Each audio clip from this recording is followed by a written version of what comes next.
everybody. Welcome back to the show. My name is Cameron English, here with you as always. This is the Science Dispatch podcast, episode 28 for the American Council on Science and Health, joined again by my good friend, Dr. Chuck Dinerstein, Director of Medicine at ACSH. Chuck, how are you this lovely day? I'm good. I'm very good. How are you? I can't believe we're out of 28 episodes either. We're getting there, baby. I think I'm going to have to celebrate with a Long Island iced tea. It's a great drink. I think it's a great cocktail for a variety of reasons. But in any case, we've got a couple stories to discuss. The first one is a piece Chuck authored, and a little bit later we're going to be joined by Dr. Josh Bloom, our Director of Chemical and Pharmaceutical Sciences, to talk about why drinking smart water is pretty dumb, actually. But Chuck, this story that you wrote is called Thinking Aloud, which is an ongoing series that you write for ACSH. And this one specifically is about COVID amnesty. And I think everyone or most people probably know what we're talking about. Well, why don't you introduce where that phrase comes from for the uninitiated? Well, I guess the phrase comes from Dr. Oster, who wrote a piece in The Atlantic speaking out the issue of COVID amnesty, and basically suggested that we put aside all of the fighting about what had gone on, declare a truce across all borders, and move forward. And it lit up Twitter, because I guess this is the old Twitter. I'm not sure whether it would light up the new Twitter, but it lit up Twitter. There was a lot of pushback from any number of people on the topic, and these conversations about what goes wrong in healthcare policy and what goes wrong in healthcare in general resonate with me at a very deep level because of my training as a surgeon, because every week, whether we liked it or not, we had to stand up and speak to the things that we had done wrong the week before. And so it was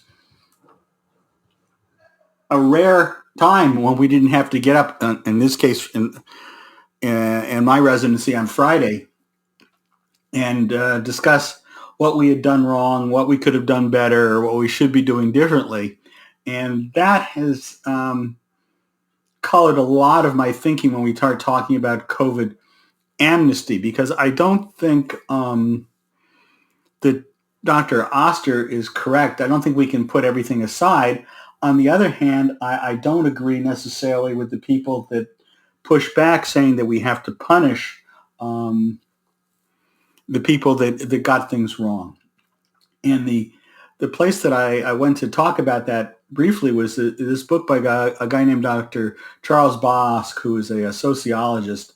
And he went and studied the Morbidity and Mortality Conference of Surgery back in the early 70s. And he wrote a book about it. And I think the title of the book captures what surgical M&M is about and what a frank discussion of COVID would be about, which is forgive and remember. And I think that those are the things that are probably most important, at least for me, in that discussion.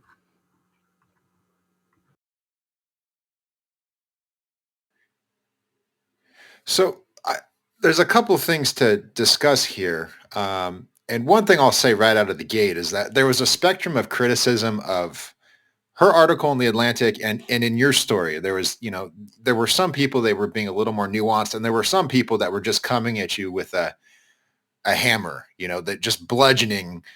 And there's a lot of people out for blood.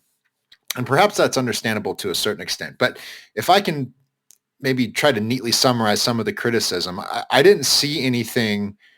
I didn't see anything like a morbidity and mortality conference, so like month over month, if something radically changed about federal policy, say about masking or lockdowns or whatever you want to talk about, there was no point when, Rochelle Walensky or Tony Fauci came out and they said, okay, here's what we did wrong in the preceding months. Here's what we could have done better. And here's how we're going to move forward. There wasn't even mistakes were made, but not by me, sort of a cop out. It was just like, oh, now the new thing is this. You're absolutely right. Go ahead. There was a huge problem with the messaging by the CDC, which they're actually in the midst of trying to fix, and I'm going to be writing a little bit more about next week as they try and rearrange the deck chairs on the CDC. But they never were able to bring themselves to say, we got this wrong, or the information we had led us in a direction that, as it turns out, is not correct. And I think that inability to say that, and that inability to be somewhat humble in presenting public health policy created a lot of the distrust that was out there, because everything that they said was made with a air of certainty related to their eminence and their expertise. And it became clear over time, as this novel virus changed its behavior, that many of the things that we thought were correct in the first months were no longer true. And they were just not able to communicate that to the public in any meaningful way. And they did themselves, and they did policymaking in general a disservice.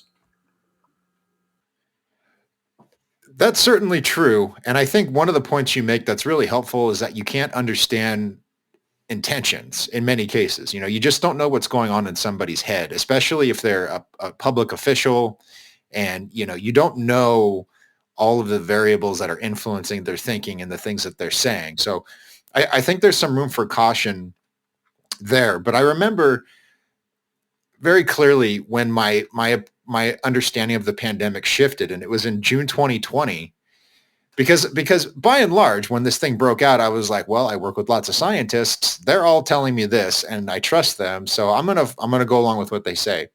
So then NPR comes out with this story in it's June 1st, 2020. It's called "Protesting Racism versus Risking COVID-19. I wouldn't weigh these crises separately." And the basic gist of the story is, you had these Black Lives Matter protests that were exploding all over the country. A handful of them turned very, very violent, and there's buildings on fire. Everyone knows that story. But this is what got my attention. They say, and they're citing an open letter that was signed by 100 public health experts or something like that. So they say the risks of congregating during a global pandemic shouldn't keep people from protesting racism, according to the experts that signed this letter. And this is a direct quote: "White supremacy is a lethal public health issue that predates and contributes to COVID-19, the letter said. Now, I'm not trying to put you on the spot to talk about white supremacy. That's really neither here nor there. But what stuck out to me at the time, and what has stuck with me since, is that this was clearly a politically motivated action. And you had people with scientific authority making a distinction based on a really hot button ideological issue. And so that really bothered me, because at the same time that you're telling people you have to stay home, this is how we're going to get through this thing, you're excusing millions of people in mass gatherings. And looking back, because it's outdoors, it was probably lower risk than we originally thought. But nonetheless, you could see how these standards are being implemented selectively. And I can appreciate why that irritates people to this day, because it really irritated me at the time. Do you have any insight on that? Well, let's roll it back to talking about intent, and I think that's where we get into a lot of trouble, because a lot of the criticisms have to do with the underlying intent of the policymakers in making the policy, and all of the things that they said, all of the things that the politicians said at the times of the Black Lives Matter gatherings further fueled that fire. I can't tell the intent of pretty much anybody. I can pretty much understand my intent most of the time, but even then, sometimes I get to be surprised by what I was really intending to do. So my assumption is across the entire spectrum, from all the people, from Dr. Fauci to all the people that loved ivermectin to Josh Rogan, who spoke about it, all had good intentions. They all had good intentions. And that, unfortunately, we disagreed about how the data points that we had all collected fit together. And that the difficulty became that rather than talking about the science, because the scientists have already said, this is concrete, this is what is, it became much more of a political battle over what the intent of these policies were. So we had the intent of keeping everybody safe. We had the intent of a class warfare struggle. We had the intent of destroying capitalism. Any one of the hobby horses that you wanted to ride would be grist for the mill of saying this was their intent. And I think that that's probably one of the greatest problems with looking back on that, is how intent and thinking that we know other people's intentions has kind of poisoned the well here.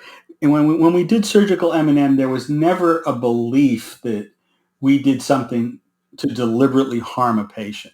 I don't think anybody here deliberately wanted to harm a patient. I don't think anybody deliberately wanted to harm the economy or anything like that. I think that we came from it from different perspectives. I think we weighed things very differently, and that had a bigger effect than anything else. I think that all the Great Barrington Declaration people weighed the economic consequences as greater than the lives lost. And when they made their declaration, we'd already gone through that early phase where COVID had been wiping out the nursing homes. And we already were starting to see the infectability of the virus as well as its morbidity upon us begin to diminish. So I can understand why they took a position about the economics. I disagree with it because I'm a physician and I'm kind of in the let's save as many lives as possible first and go from there. But I think that talking about intent has really poisoned the issue overall. Dr. Yes, Josh welcome, Bloom. Josh. Dr. Josh. May I intercede?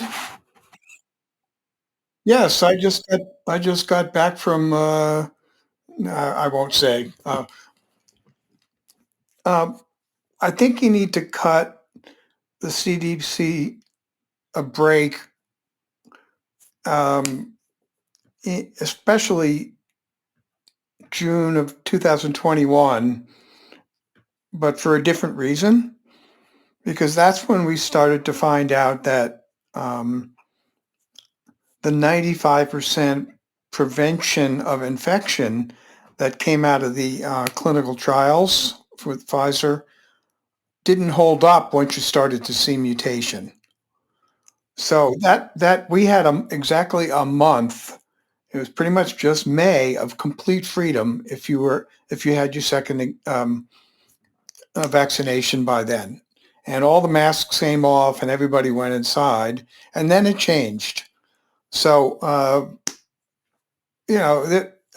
I blame the virus for a lot of this, but as Chuck said, the CDC did a terrible job, not so much in taking blame, because it was really no one's fault that the science developed and the virus changed, but they could have done a much better job in conveying that to the public. And that, mea culpa to them for that.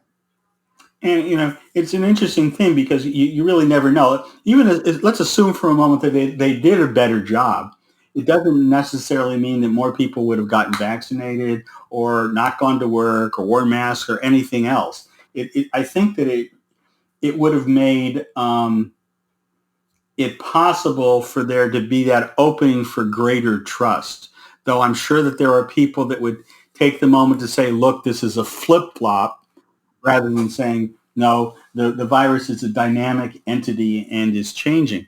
One of the things I thought was interesting about the whole thing is that all of our knowledge about prior epidemics is historical and is nowhere in as great detail as what we experience with COVID. So that when we look back on the pandemic of 1918, or you look back on the Black Plague, or you look back on any of these things, there was no historical record of the day-to-day changes and how those particular microbes or viruses changed over time. And I think that we were fooled a little bit because we really didn't understand the history quite as well as we might. We failed to recognize that this was a biologic system and that would respond to our actions. So I have a couple more questions before we move on. The first is, and I'm wondering what both of you think of this. I don't think the problem was that people got things wrong. I think that's to be expected in science. It's to be expected when you have a public health emergency, because you just don't know everything. And even if you do have adequate information, maybe you make the wrong decision because something else is influencing what you say or do. The problem was, though, is that we're talking about policy. It's like, you're going to do this thing, whatever it is, or there's going to be a consequence to you. And then if you talk about it on social media, you're going to be banned. And, if you don't, like with the vaccines, I was very, very troubled when this was proposed initially, is you're going to get this vaccine or you're going to lose your job. So in other words, you had these heavy-handed policy decisions that were being made based on incomplete information. And I think that's what changes the equation. If we're just talking about, epidemiologists who poorly modeled the way the virus spread, that's, hey, mistakes happen, no big deal. But again, you're making very important policy decisions based on this changing information. And I think that's what bothers so many people. What do either of you think of that? Well, I'm going back to blame here because at the same time the CDC was stumbling over itself, you had Fauci, Deborah Birx, is that her name? And Trump up on the podium essentially every night, and he's telling people to swallow bleach. So there, the look on her face when he said that was like, get me out of here. So there were really two competing arms of the government, the president and the CDC, and the president shouldn't have anything to do with it because, as he demonstrated, he knows absolutely nothing about it. So let's not forget that factor. And I think there was a lot of distrust because Trump said something, and time after time, it turned out to be false. See, I would talk about the mandates a little bit differently. The primary mandates in terms of who had to be vaccinated in order to continue working were the healthcare workers and the first responders. And I think you can make a strong public health argument for why that should be the case. I certainly made the argument at the time that vaccinating the healthcare workers was critical because it was clear that the healthcare workers were spreading the disease as they moved from job to job, irrespective of how much PPE they wore at any given point in time. That was made clear certainly from the data on how the infection spread from nursing home to nursing home as the staff had more than one job and were working more than one place. Same thing for the first responders, who are the people at the front line. It certainly makes good public health sense to vaccinate them, because if they are sick and falling out of the labor pool, you're affecting a critical infrastructure. Now, you can make an argument that requiring the general public to get vaccinated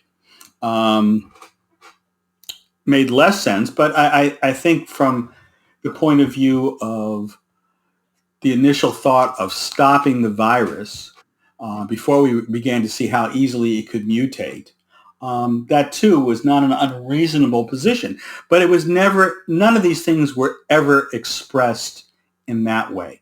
As I said up at the beginning, all of these statements were made from eminence and whatever evidence they wish to offer. The other area where I think that they fell short is that the federal government should have offered guidance and let the local authorities, the state authorities, modify it as was necessary for their local conditions. Early on, this was primarily a problem in New Jersey and New York. And so to lock down Florida made little sense at the time. Several weeks later, as the cases began to rise in Florida, then it made perfect sense. But the national policy was always, one and done. There was never any attempt made to modify it for local conditions. And so I'm going to paraphrase Tip O'Neill, former Speaker of the House, and all healthcare is local. That's deep, Chuck. Well, it's an old, you got to really know your history to remember Tip O'Neill. I think if you're a certain age, you just get to claim a particular level of wisdom and people just go, oh, Yeah. wow. Make stuff up and no one will ever know the difference. Well, a lot of people do that. And speaking of making stuff up, and again, we're going to wrap it here. I want to understand, how do we deal with this in the future? Because as you both just alluded to, you had people in positions of high authority who were contradicting one another. So you had the president at the time saying the vaccines are great. I made them in my hotel. Very good vaccines. So you had that going on. And then you had his advisors who, it seemed to me, were not on the same page that he was on. Right. So you've got this going on in full public view. So people are looking up at this and going, well, what the hell's going on here? Because these people don't agree with each other. They don't seem to agree with themselves from week to week. So I guess the question is, inevitably, when we face another infectious disease, and maybe it won't be pandemic level, maybe it will, I don't know. But when this comes around again, it seems to me that the public health establishment has destroyed its credibility in many ways. And it doesn't seem that we're going to be well prepared for any kind of response. If this happens again in the next 10 years, say, I just don't think people are going to be willing to go along with what they say if it looks anything like the COVID response did. So what do you guys think about that? How do we rectify that situation? So the CDC has some recommendations coming out. And again, I'm going to talk about them in the next week or so up on the website, shameless plug. And they're basically acknowledging that they did a very poor job coordinating within the agency itself and with the states and the local healthcare agencies. And so that they are trying to redo the organizational chart in order to take that into account. And I think that from an MBA org chart point of view, that's all well and good. But they're going to have to, at some point, make a change in the culture at the CDC. And the easiest way to change the culture at the CDC would be to allow the senior leadership to go on to other projects and to move some of the middle people up and let them have a shot at it. Let me just ask you guys both a question. Knowing now what we do 2.5 years later, which is an enormous amount of knowledge, what would you have done differently in March of 2020 if you're running the CDC or the world? Because I can't think of anything. I really can't. Chuck, I know you have to jump off, so why don't you take that first? Okay, I'm going to answer that, and then I'm going to run away. So that's why I can say whatever I wish in that case. I think that they needed to more carefully tailor the policy to the local conditions. There was no doubt in my mind that we had to vaccinate and protect the most vulnerable and the most frail amongst us. And if you remember back at the early discussions of the vaccines, there was this long discussion about who was to receive the vaccines first. And again, it was the patients in the nursing home, patients with significant comorbidities, and first responders. And I think that kind of stratification would have been helpful for any number of things, including the economic lockdowns that took place. And now that all becomes a little bit harder to dissect out because in a lot of cases, people who felt at risk were already taking those measures. As I've written about before, if you look at the data from our cell phones, the older generation in Florida stopped going out and doing things 2 or 3 weeks before there was any statement from the Florida state government to stay at home. So I think that, again, I'll get back to the idea of tailoring the recommendations to your local conditions would have made a big difference. What we needed in South Dakota is not the same thing as what we needed in New York City. And we failed at that. Now, other people will argue that it's difficult enough to get out a public health message. So when we start giving out multiple messages, it becomes even more confusing. And with that, I apologize and I got to run. That is okay. Thank you for your insightful commentary as always, Dr. Chuck Dinerstein. We will see you next time. Okay, Josh, I'm very excited you're still here to join me. Let me answer that question briefly, and then we'll get on to your article about dumb water for smart people or vice versa. I always get it confused. I think if it were 2020 again, I wouldn't want the sort of authority that the CDC had or that NIAID had. You know, like I wouldn't want to be Tony Fauci, and I don't think there should have been a Tony Fauci, at least in the sense that there was someone there who could dictate the policy and the states just would have followed it at whim. So I would sort of build on Chuck's answer and say it should have been much more local in how the authorities responded. But I think that was one of the key problems is you had these central figures making decisions, and maybe they weren't strictly dictating policy, but they were influential. And so, you know, if the CDC set masking guidance, most of the states just followed it, you know, and hospital systems, and like everyone just followed it because thus saith the CDC. So I think that was the biggest problem I had is you just had people who couldn't possibly know everything they needed to know making these sorts of decisions.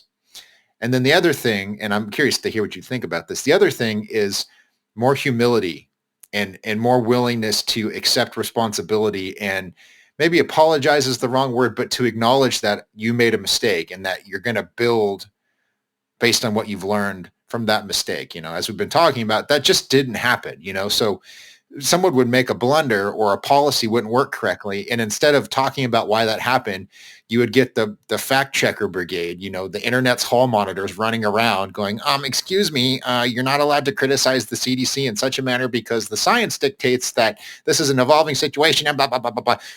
That was not helpful because it just sounded like you had water carriers for the government, basically trying to defend everything that happened. So I'll stop there. Do you have any thoughts before we move on to your smart water article? Yeah. You have to remember back early, and I'm going back to pre-vaccine, pre-Paxlovid days. This was a terrifying disease. Like, just according to the news, and what you saw and what you read, you did not want to catch this. I remember people wearing masks outdoors and staying 10 feet away from each other because they were scared to catch it. So I don't think you can minimize the havoc that this thing caused early on. Um, I think under those circumstances, and this will not be a popular opinion, but I think for the most part, they did about as well as they could, especially early on, because there were, 95% of what we know now was not known then.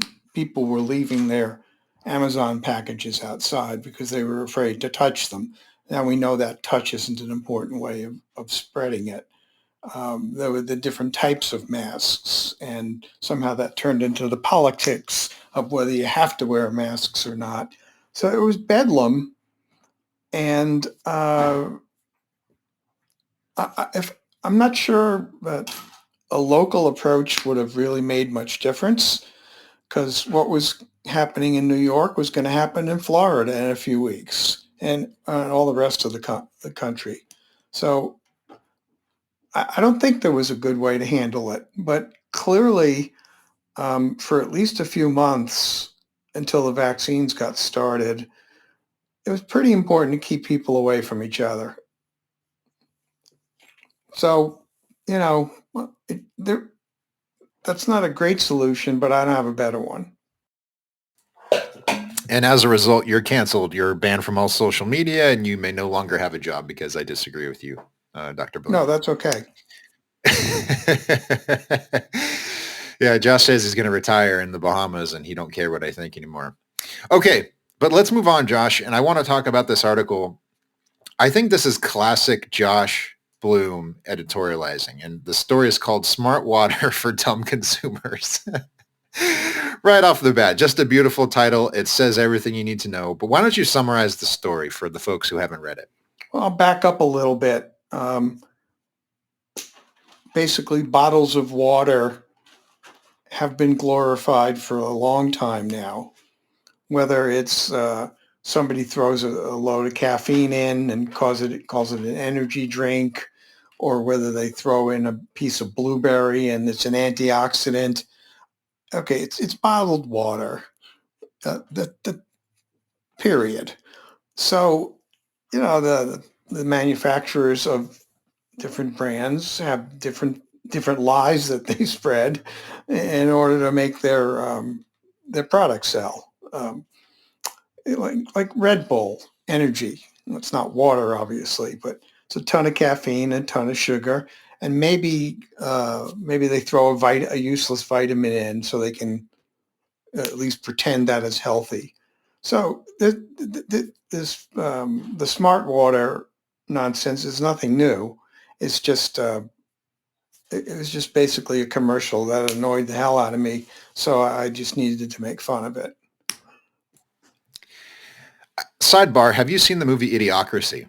Oh, I should have written that movie, but no, I haven't yet. You will absolutely love this movie, Josh. You need to watch it over the break. I won't reveal anything too much, but there's one of the side plots in the story is that it's a dystopian future. That's where the story takes place. And people have given up drinking actual water and they just drink an energy drink called Brondo.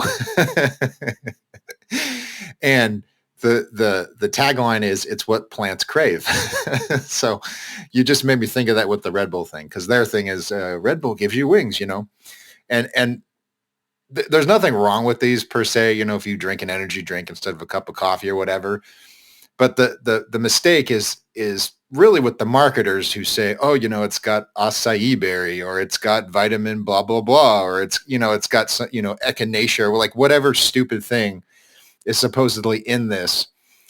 And it's supposed to be better for you for some reason. So I think you're right. That is a real problem. I'm not sure why people believe that, or if they believe that, or if we just take it as sort of background that comes with, buying these drinks.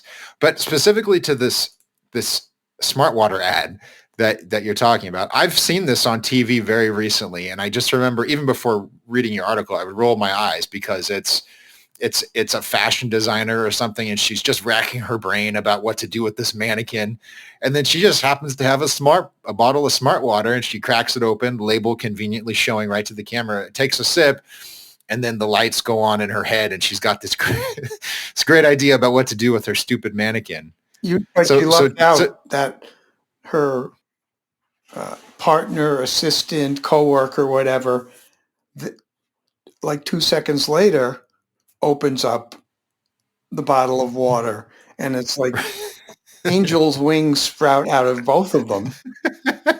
Right. And they managed to take a mannequin which would barely make a Halloween Day parade because it was too ugly. It was like a black lacquered mannequin covered with blue feathers. Something that I rarely go out of the house without. And it wasn't quite right. So they open the water, and 3 seconds later, they have the answer, which is to add some really ugly blue shiny stuff to the ugly mannequin with the ugly feathers. And one of them says to the other, "That's genius." And then I wanted to throw up. Maybe that's how they evade lawsuits is they can claim in court, like, look, we didn't actually say it would help you make more beautiful art or design better clothing because this stuff is ugly as sin. So, we didn't actually tell you the water would help with anything. Maybe that's how they excuse it. But a couple of the specific claims, you actually pulled these, I don't know where they're from, but Coca-Cola uses this language to market smart water. So they say smart water is a purified water made using vapor distillation, a purification process that simulates the hydrologic, 2 words, hydrologic cycle, similar to the way water is purified in nature. So aside from the obvious faux pas there by turning hydrologic into 2 words, that's pretty beautiful language. And it sounds to the uninitiated reader very scientific and very wholesome and pure even. So what's wrong with that statement? You take some water from a fire hydrant in Cleveland, you distill it, and it's purified water. And the reason it works like rain is because in order to distill something, you heat it up past its boiling point, you pass it through a condenser with a cooler, and then it drips out, and all the schmutz is left behind, and you have purer water. Well, that's how rain works, right? You have fog, and it runs into cold air, and the fog condenses, and it turns into rain, and so that's the hydrologic cycle, similar to the way water is purified in nature. Now, I don't know if that's an intentional mistake or not, because hydrologic implies that nature has some special thoughts about making super pure water that'll run down a spring in Greenland or whatever. And it's rain, okay? It's just damn rain. I have to point this out. You illustrated this for your readers. So it's 2 raindrops having a conversation. The one on the left says, "You going up or down?" And the other one says, "I've given this matter considerable hydrologic and concluded that down is preferred." So good, Josh. Just that little drop of cayenne pepper on the top of your prose. It makes it so much better. There's another more scientific point that you add to the story, and you say that you distill water, you get rid of whatever's potentially harmful in it, but you also get rid of whatever might be healthful about it as well. And so they market the fact that this is distilled water, but then they add back in a bunch of the stuff that they just distilled out of it. So talk about this. All right. Well, first of all, that presupposes that the water is harmful to begin with. And, with exceptions here and there that are overblown on the news, for the most part, drinking water in the United States is perfectly safe. sometimes it doesn't taste so good, or it's got a lot of extra minerals in it. But it's not like you're going to fill up something from the tap and you're going to drop dead. So the water's fine. It's got a lot of calcium, iron, magnesium in it. Sometimes the iron gives it a funny taste. So, there are ways to filter it out or whatever. But I found it kind of amusing that I found a chart of some of the minerals in New York City water, which is considered to be really good water, good tap water. And it's a whole list of them. I picked out calcium, magnesium, and potassium. So you take New York water, which has calcium, magnesium, and potassium, you distill it so that those are all gone, and the water comes over, it's pure, and then they put in calcium, magnesium, and potassium. So I kind of likened that to like taking a plate of food, wiping it into the garbage, cleaning the plate, and then scraping the stuff out of the garbage and smearing it back on the plate, because it's that's about what you're accomplishing here.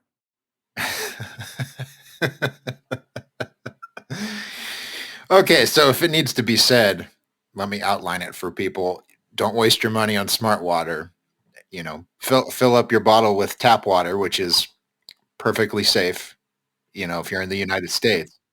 Cameron, there's some real quackery in there, although they don't make the claims. The claims are out there, and that's about alkaline water and making your blood alkaline to fight cancer. Yeah. Go into that, right. Please. But this is a long-standing fraud by, the Mike Adams and the whatevers of the world. And it's based on, if I have my facts right, you're growing cancer cells in a petri dish and checking the pH. So they grow a little bit better in acidic environment than basic environment for whatever reason. It doesn't even make any difference. So then there's this really gigantic leap of stupid logic saying that, well, obviously if I drink basic water, then my cancer cells are going to stop growing. And people bought this. Whole Foods, I made fun of Whole Foods 2 or 3 years ago for selling alkaline water. And it's just based on this absolute quackery. Because if you, anything like bicarbonate or an antacid that goes into your stomach, which is highly acidic, pH 2, it's immediately neutralized. So right away, if you put an alkaline solution, baking soda or whatever, into your stomach, it'll maybe raise the pH of your stomach from 2 to 3 to 4 or whatever. It doesn't matter, because your blood is programmed to exist in a very tight pH range of 7.35 to 7.45. And if you go outside of that in either direction, you're dead. So the thought that that this is going to make it in through your stomach somehow, get into the blood and turn your blood alkaline, that's the quackery. But if you look this up on the internet, you'll find dozens, if not hundreds, of claims of the same sort. So that was the serious, the serious part of that is that this, it may have beautiful young women in it getting instant genius ideas from opening a glass of water or a bottle of water, but basically it's based on quackery from a while ago. And then this is the part I really object to. They can't write that, of course, but why are they saying smart? What's smart? The water's not smart. It's not going to make you smart. There's got to be some reason for it to be smart. And I believe that they're referring to this alkaline water nonsense quackery from decades ago. It is strange how advertising gets around it, because I mean, conceivably, if you say the wrong thing in advertising, the FDA could come down on you. It's not guaranteed that they will, because they have discretion on that sort of thing. But I always wonder about that. The lawyers at Coca-Cola must have vetted this thing, and like the language and what they're showing, it's probably very carefully tuned so they can't be accused of anything. That's why I was getting at with that joke earlier about the art that they're making being ridiculous, so they can, if they have to, they can defend that in court or something. Yeah, but I guess of course. the message, as always, like I said, is be skeptical.